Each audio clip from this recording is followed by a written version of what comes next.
Trevor the traction engine enjoyed living in the vicarage orchard. Edward came to see him every day, but sometimes Trevor didn't have enough work to do. I do like to keep busy all the time, He sighed one day. and I do like company, especially children's company.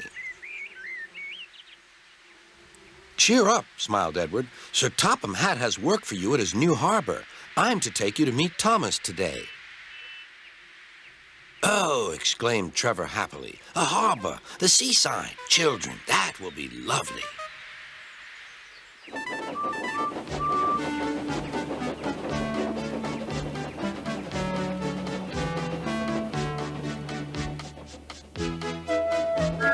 Thomas was on his way to the harbor with a trainload of metal pilings. They were needed to make the harbor wall firm and safe.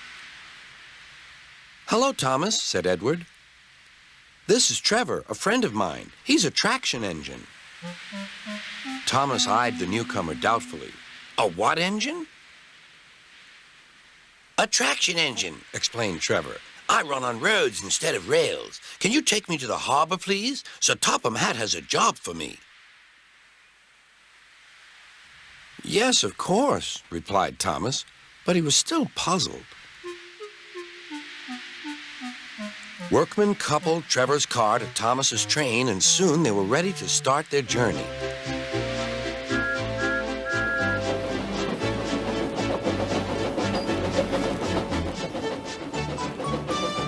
I'm glad Sir Topham Hatt needs me, Called Trevor.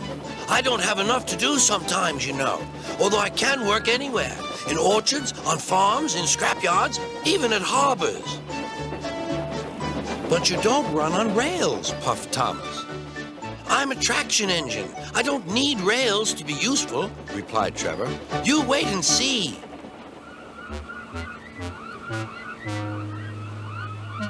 When they reached the harbor, they found everything in confusion. Cars had been derailed, blocking the line, and stone slabs lay everywhere. We must get these pilings past, said Thomas's driver. They are essential. Trevor, we need you to drag them round this mess.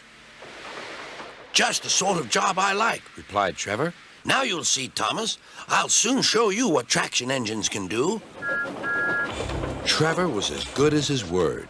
He dragged the pilings clear with chains and towed them into position. Who needs rails? He muttered cheerfully to himself.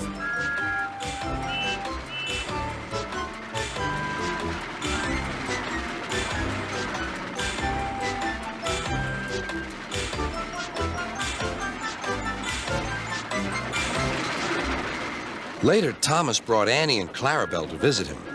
Thomas was most impressed.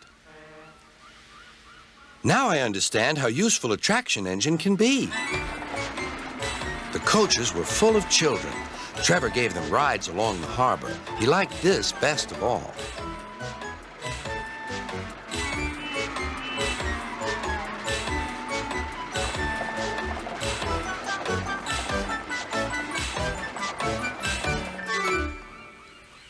He's very kind, said Annie.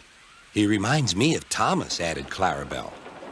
Everyone was sorry when it was time for Trevor to go. Thomas pulled him to the junction.